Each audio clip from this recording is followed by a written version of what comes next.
প্রিয় ভক্তবৃন্দ, আজকের এই পবিত্র দিনে আমরা স্মরণ করছি সেই মহামহিম অবতারের আবির্ভাব ভগবান শ্রীরামের জন্মতিথি অর্থাৎ রামনবমী। রামনবমী শুধু একটি উৎসব নয়, এটি এক গভীর আধ্যাত্মিক সাধনার দিন, এক আত্মসিদ্ধির পথ, এক ভক্তির মহাসমুদ্র। শাস্ত্রে বলা হয়েছে, যে ব্যক্তি ভক্তি সহকারে রামনবমীর ব্রত পালন করে তার জীবনে সমস্ত পাপ ধ্বংস হয় এবং জীবনে শান্তি ও কল্যাণ আসে।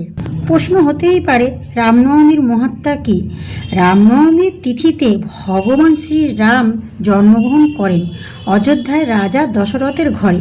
তিনি ছিলেন ধর্মের প্রতীক, সত্যের প্রতীক, আদর্শ পুত্র, আদর্শ রাজা এবং সর্বোপরি ভক্তদের পরম আশ্রয়।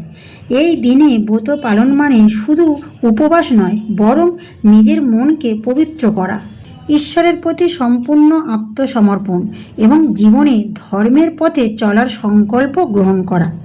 রামনবমীর ব্রত পালন করলে কী ফল হয়? প্রিয় ভক্তগণ, যারা নিষ্ঠার সঙ্গে এই ব্রত পালন করেন তাদের জীবনে অশান্তি দূর হয়, সংসারের বাধা বিপত্তি দূর হয়, মন পবিত্র হয়, ভগবানের কৃপা লাভ হয়। এমনকি বলা হয়, একবার রামনবমীর ব্রত করলে 1000 যজ্ঞের ফল লাভ হয়। তো চলো শুনে নিই ব্রত পালনের নিয়ম। সকালবেলা স্নান করে পরিষ্কার বস্ত্র পরিধান করে ভগবান রামের পুজো করতে হয়। রাম নাম জপ করা, রামায়ণ পাঠ করা, উপবাস থাকা, দরিদ্রদের দান করা, এই সব ব্রতের অংশ।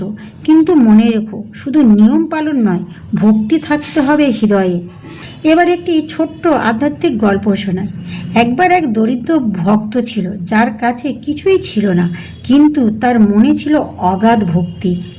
রামনবমীর দিনে সে শুধু জল খেয়ে সারাদিন রাম নাম জপ করল। রাতে স্বপ্নে ভগবান রাম এসে বললেন, তুমি আমার সবচেয়ে প্রিয় ভক্ত, কারণ তুমি হৃদয় দিয়ে আমাকে ডেকেছ। এই গল্প আমাদের শেখায়, ভগবান ধন দেখে না, তিনি ভক্তি দেখেন। রাম নামের মাহাত্ম্য। রাম নামটি নিজেই এক মহামন্ত্র। বলা হয়, একবার রাম নাম উচ্চারণ করলে 1000 পাপ নষ্ট হয়। যদি কেউ প্রতিদিন রাম নাম জপ করে তার জীবন ধীরে ধীরে পরিবর্তন হয়ে যায়। মন শান্ত হয়, চিন্তা পরিষ্কার হয়, ভয় দূর হয়। প্রশ্ন হতেই পারে, কেন রামনবমীর দিন এত শক্তিশালী? কারণ এই দিনে ঈশ্বরের শক্তি পৃথিবীতে বিশেষভাবে সক্রিয় থাকে। এই দিনে যদি কেউ ভক্তি করে, রাম জপ করে, সৎ কাজ করে, তাহলে তার ফল বহুগুণ বৃদ্ধি পায়। আমাদের জীবনে রামের শিক্ষা। ভগবান রাম আমাদের শিখিয়েছেন সত্যের পথে চলতে, পিতামাতার প্রতি শ্রদ্ধাশীল হতে, অন্যায়ের বিরুদ্ধে দাঁড়াতে, ধৈর্য ও সহনশীলতা রাখতে। আজকের দিনে এই শিক্ষাগুলো আরও বিশেষ প্রয়োজন।